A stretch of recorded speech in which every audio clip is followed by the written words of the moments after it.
The term redneck is chiefly used for a poor rural white person of the southern United States. It can be a derogatory slang term similar in meaning to cracker, hillbilly, and white trash. By 1975, say Chapman and Kipfer, the term had expanded in meaning beyond the poor southerner to refer to a bigoted and conventional person, a loutish ultra-conservative. It is often used to attack white southern conservatives. The term is also used broadly to degrade working-class and rural whites that are perceived by urban progressives to be insufficiently liberal.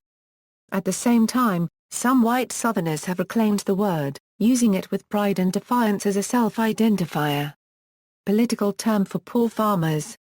The term characterized farmers having a redneck caused by sunburn from hours working in the fields.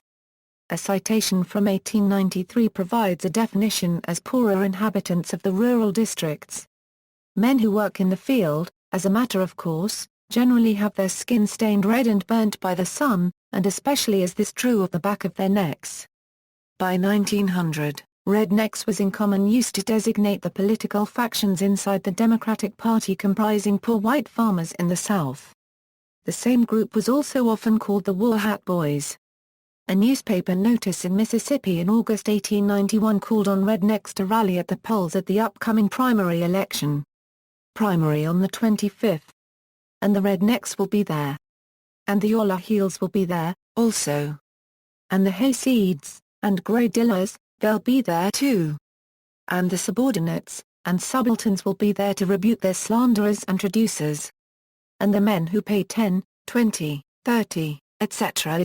% on borrowed money will be on hand, and they'll remember it too.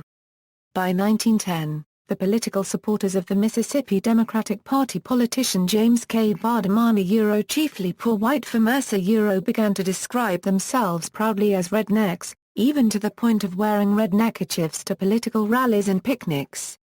Linguist Sterling A. Seminga, based on the testimony of informants from the southern United States, speculates that the prevalence of pellagra in the region during the Great Depression may have contributed to the rise in popularity of the term since red, inflamed skin is one of the first symptoms of the disorder to appear.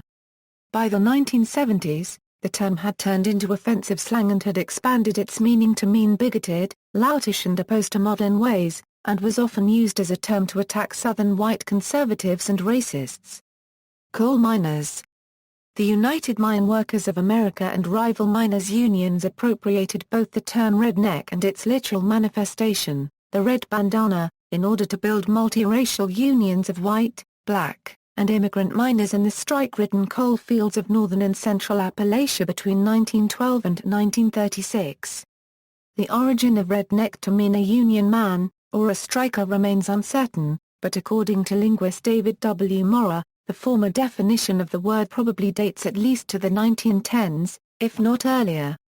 The use of redneck to designate a Union member was especially popular during the 1920s and 1930s in the coal-producing regions of southern West Virginia, eastern Kentucky, and western Pennsylvania, where the word came to be specifically applied to a miner who belonged to a union. The term can be found throughout McAllister Coleman and Stephen Rauschenbusch's 1936 socialist proletarian novel, Redneck, which recounts the story of a charismatic union member who says to his girl, "I'm not much to be proud of. I'm just a rednecked miner like the rest."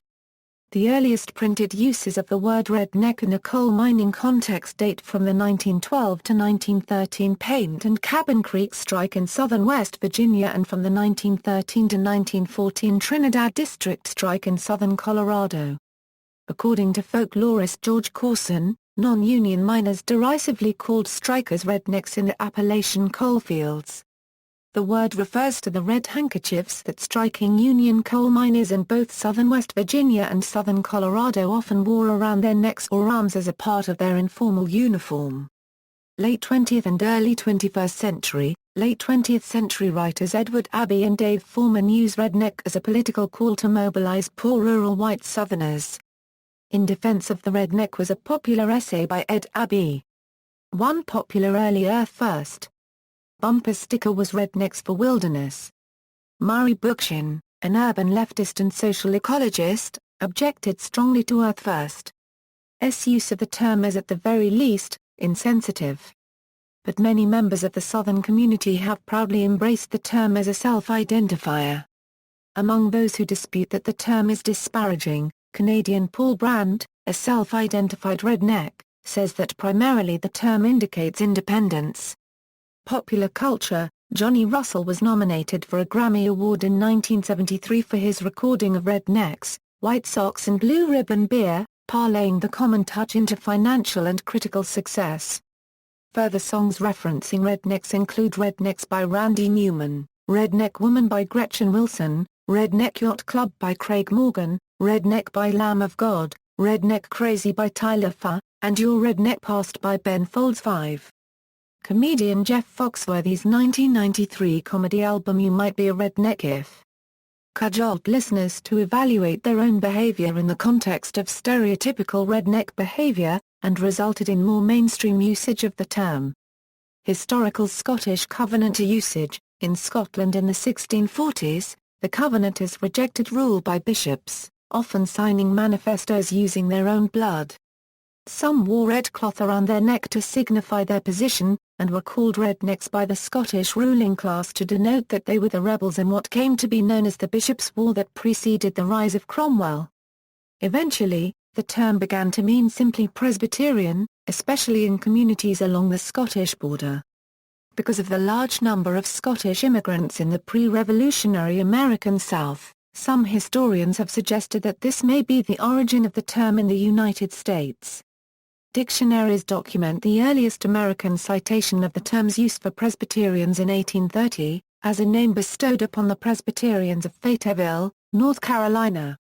Roman Catholics. In northern England in the 19th and 20th centuries, Roman Catholics were also known as rednecks. See also, Culture of the Southern United States, List of ethnic slurs, Plain folk of the Old South, redlegs are poor whites that live on Barbados and a few other Caribbean islands. Yokel, references. Sources, Abbey, Edward. In Defense of the Redneck, From Abbey's Road, Take the Other.